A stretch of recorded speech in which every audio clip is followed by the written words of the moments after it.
Seperti apa sih desa mandiri itu? Apakah yang memiliki banyak uang dan fasilitas umum? Seharusnya desa mandiri itu adalah desa yang bisa memenuhi kebutuhan akan sarana prasarana dasar dan bisa mensejahterakan masyarakatnya. Misalnya masyarakat membutuhkan jalan dan jembatan desa yang bagus, atau saluran irigasi yang bisa diandalkan sepanjang tahun. Nah, itu semua nantinya bisa disediakan dan dikelola oleh desa sendiri loh. Desa harus dapat menjadi salah satu kunci kekuatan ekonomi Indonesia dan sumber kesejahteraan bagi warganya. Baik itu petani, perempuan, masyarakat adat, pemuda-pemudi, anak-anak, kelompok penyandang cacat, dan kelompok masyarakat terasing tanpa kecuali. Nah, untuk mewujudkan desa mandiri itu, pemerintah telah mengesahkan Undang-Undang Nomor 6 Tahun 2014 tentang Desa, atau sering disebut Undang-Undang Desa. Undang-undang ini memberikan kesempatan bagi desa untuk menjalankan dan mengatur pembangunannya sendiri. Karena ya memang masyarakat desalah yang lebih tahu apa saja yang dibutuhkan untuk lebih maju dan sejahtera. Saat ini ada lebih dari 74.000 desa di negeri ini. Jadi bayangkan seperti apa pengaruhnya bagi perekonomian Indonesia jika semua desa tersebut bisa menjadi desa yang maju dan sejahtera. Karena itu, pembangunan desa menjadi bagian penting dalam Undang-Undang Desa. Untuk itu, semua program pembangunan desa harus direncanakan oleh pemerintah desa bersama-sama dengan Badan Permusyawaratan Desa atau BPD dan masyarakat desa. Program-program ini harus dimusyawarahkan agar sesuai dengan kebutuhan masyarakat. Baik itu peningkatan kualitas pelayanan dasar, sarana prasarana dasar, ekonomi desa, dan pemberdayaan masyarakat desa. Semuanya menjadi rencana pembangunan jangka menengah desa atau RPJM desa untuk 6 tahun ke depan yang dituangkan dalam Rencana Kerja Pemerintah Desa atau RKP Desa Tahunan. Jadi setiap tahun harus dilakukan beberapa kali musyawarah desa untuk mempertajam dan menyepakati rencana kerja dan anggaran desa tahunan. Semua kegiatan tingkat desa harus dapat direncanakan, dilaksanakan, dan diawasi oleh masyarakat desa sendiri. Termasuk juga setiap ada permasalahan atau kebijakan yang menyangkut kepentingan masyarakat desa harus dimusyawarahkan dulu. Dengan Undang-Undang Desa, desa diberikan kepercayaan penuh untuk mengelola anggaran desa sendiri. Dananya cukup besar loh, sesuai luas, jumlah penduduk, dan tingkat kemiskinan per desa.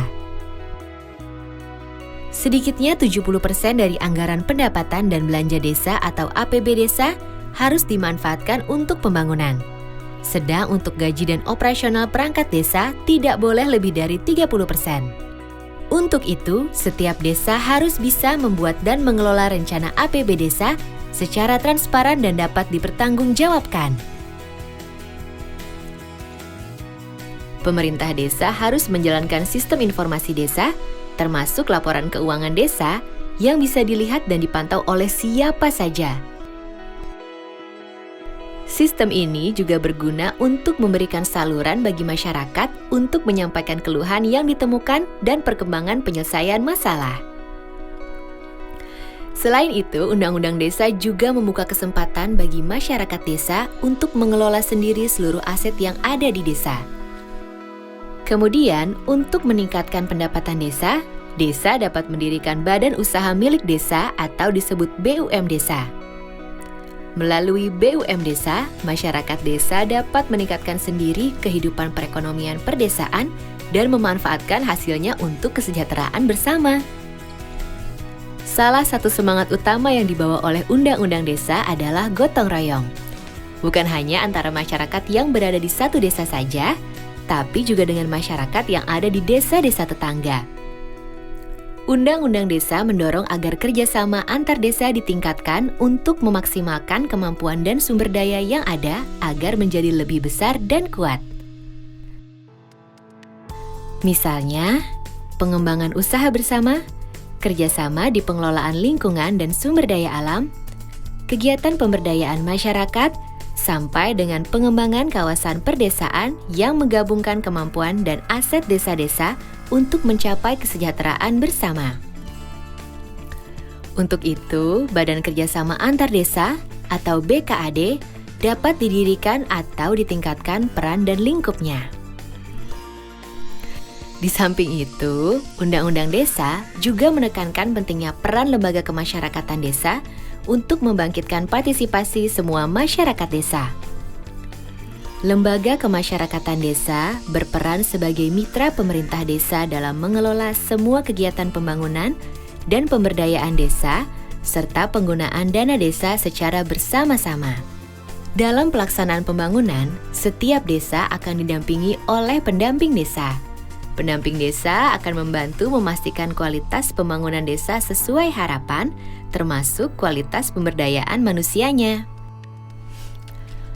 Jadi, Undang-Undang Desa hadir untuk menguatkan identitas dan jati diri desa, serta memberikan kesempatan seluas-luasnya bagi desa untuk mengatur dan mengelola pembangunannya sendiri untuk lebih maju dan sejahtera.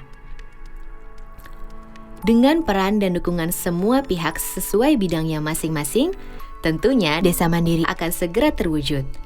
Desa yang menjadi sumber hidup dan kesejahteraan bagi masyarakatnya, desa yang menjaga martabat dan kearifannya, desa yang menjaga lingkungan, budaya dan nilai-nilai tradisionalnya, serta desa yang dibangun dan dijaga secara mandiri dan gotong royong bersama oleh seluruh masyarakatnya. Jadi, ayo kita semua bersama-sama dukung Undang-Undang Desa.